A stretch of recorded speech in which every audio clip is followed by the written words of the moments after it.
မင်္ဂလာပ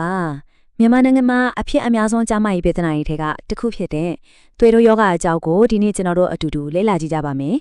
သွေးတိုးတွေလို့ပြောနေကြတာတွေကတကယ်တော့ဘာကိုဆိုလိုတာလဲဘယ်လောက်အရေးကြီးလဲဆိုတာကိုတစ်ချက်ချင်းနေရှင်းပြသွားမှာဖြစ်ပါတယ် ကဲအရင်ဆုံးအားလုံးကိုမေးချင်တဲ့မေးခွန်းတစ်ခုရှိပါတယ်အဲ့ဒါကတော့ကိုယ့်ရဲ့ထွေးပေါင်ခြင်းကိုကိုယ်တိုင်သိပါသလားဆိုတာပါပဲဒါဟာကိုယ်ကျန်းမာရေးကိုထိန်းချုပ်နိုင်ဖို့အတွက်အရေးကြီးဆုံးပထမခြေလှမ်းဖြစ်ပါတယ် ဟုတ်ပြီသွေးပေါင်ချိန်တိုင်းလိုက်ရင်ကနန်းနှလုံးထွက်လာတာမဟုတ်လားအပေါ်သွေးအောက်သွေးဆိုပြီးတော့လေအဲ့ဒီကနန်းတွေကတကယ်တမ်းဘာကိုပြောနေတာလဲဆိုတာကိုအရင်ဆုံးရှင်းရှင်းလင်းလင်းသိထားဖို့လိုပါတယ် သွေးတိုးယောဂဆိုတာကလေရိုးရိုးလေးပြောရရင်ကိုယ့်ရဲ့သွေးကြောတွေထဲမှာသွေးတွေကဖိအားအများများပြီးစီးဆင်းနေတာကိုပြောတာပါတခါလေစိတ်လှုပ်ရှားလို့အပင်ပန်းခံလိုက်လို့တက်တာမျိုးကိုဆိုလိုတာမဟုတ်ပါဘူးအမြဲတမ်းလို့ပုံမှန်ထက်မြင့်နေတဲ့အခြေအနေကိုမှသွေးတိုးယောဂလို့ခေါ်တာပါ ကဲဒီဇယားကွက်ကိုတစ်ချက်ကြည့်လိုက်ရအောင်ဒီမှာဆိုရင်သွေးပုံချင်းကိုအဆင့်နေခွဲပြထားတယ်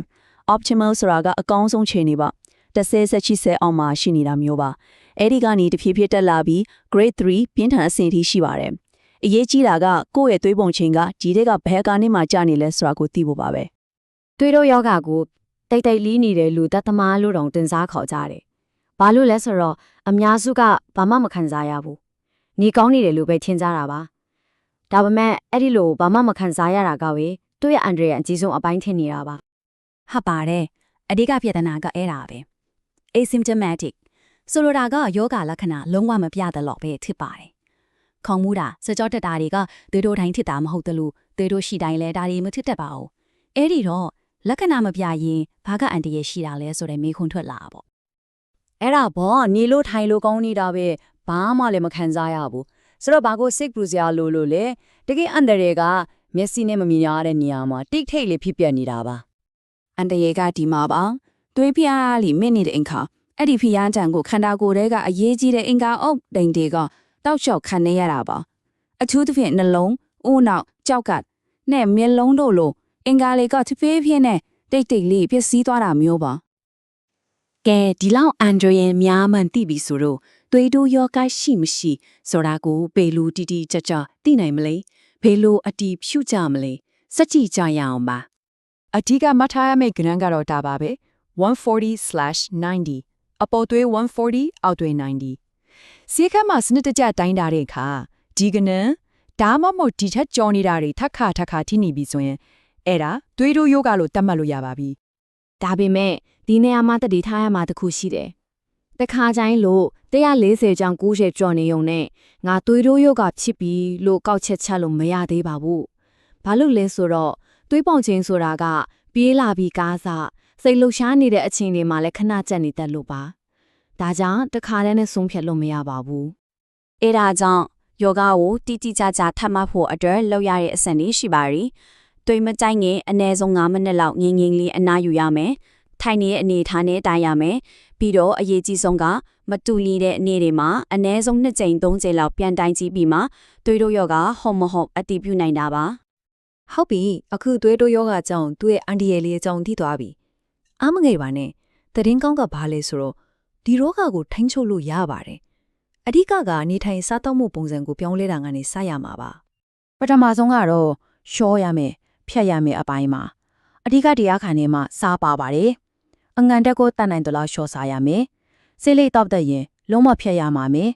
အရက်နဲ့ကော်ဖီလိုကဖင်တက်များတဲ့အရည်တွေကိုလည်းထိန်းချုပ်ဖို့လိုပါတယ်ရှော့ချရမယ့်အရာတွေရှိသလိုပိုလုတ်ဆောင်ရမယ့်အရာတွေလည်းရှိပါတယ်နေ့တိုင်းအနည်းဆုံးမိနစ်30လောက်လေ့ကျင့်ခန်းလုပ်ပေးရမယ်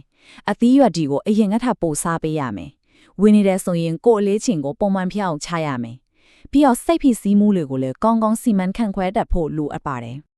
နေထိုင်မှုပုံစံပြောင်းတာကအခြေခံအကျဆုံးနဲ့အရေးအကြီးဆုံးမှန်ပါတယ်။ဒါပေမဲ့သွေးတိုးယောဂကိုထိန်းချုပ်တဲ့နေရာမှာဂျာဟာတယောက်ထဲလို့ရတဲ့ကြိုက်ကွယ်မဟုတ်ပါဘူး။ကိုယ့်ရဲ့ဆရာဝန်နဲ့လက်တွဲလှုပ်ဆောင်ရမယ့်အဖွဲ့လက်လှုပ်ဆောင်မှုတစ်ခုပါ တော်တော်များများကဈေးတောင်းရပြီဆိုရင်စိတ်တက်ကြတယ်အဲ့လိုလုံးဝမတွေးစီချင်ပါဘူးဆေးဝါးဆိုတာရှုံးနေမှုမဟုတ်ပါဘူးနေထိုင်မှုပုံစံပြောင်းလဲတာတွေနဲ့တပြိုင်နက်တည်းကျန်းမာရေးကိုကာကွယ်ပေးမယ့်အားကောင်းတဲ့လက်နက်တစ်ခုလိုပါပဲ ဘာလို့ဆရာဝန်နဲ့လက်တွဲဖို့လိုလာလဲဆိုတော့တစ်ချက်ယောဂကိုတကယ်ဟုတ်မဟုတ်တိတိကျကျအတည်ပြုပေးနိုင်တယ်နှစ်ချက်ဘယ်ချိန်မှဆေးစားတော့ဖို့လိုပြီလဲဘယ်ဆေးကကိုယ်နဲ့အသင့်တော်ဆုံးထိမလဲဆိုတာကိုဆုံးဖြတ်ပေးနိုင်တယ် ပြီးတော့ကုသမှုရဲ့တိုးတက်မှုကိုစောင့်ကြည့်ပြီးနောက်ဆက်တွဲဆိုးကျိုးတွေမထင်အောင်ကာကွယ်ပေးဖို့ပါ အားလုံးရဲ့ပန်းတိုင်ကတော့ချီရိတ်လေးပါပဲနေထိုင်မှုပုံစံပြောင်းတာပဲဖြစ်ဖြစ်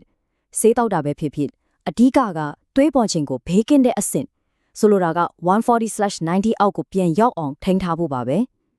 အဲ့ဒီလိုထိန်းထားနိုင်မှပဲခုနပြောခဲ့တဲ့နှလုံးဦးနှောက်ကြောက်ခတ်လို့အင်္ဂါ all even အစာအုံတွေကိုရေရှည်ကောက်ကွယ်နိုင်မှဖြစ်ပါပဲ ဒီအခက်လက်တွေအားလုံးကိုတီးပြီးရဲ့နောက်မှာတော့အရေးကြီးဆုံးမိခွင့်ကဒါပါပဲ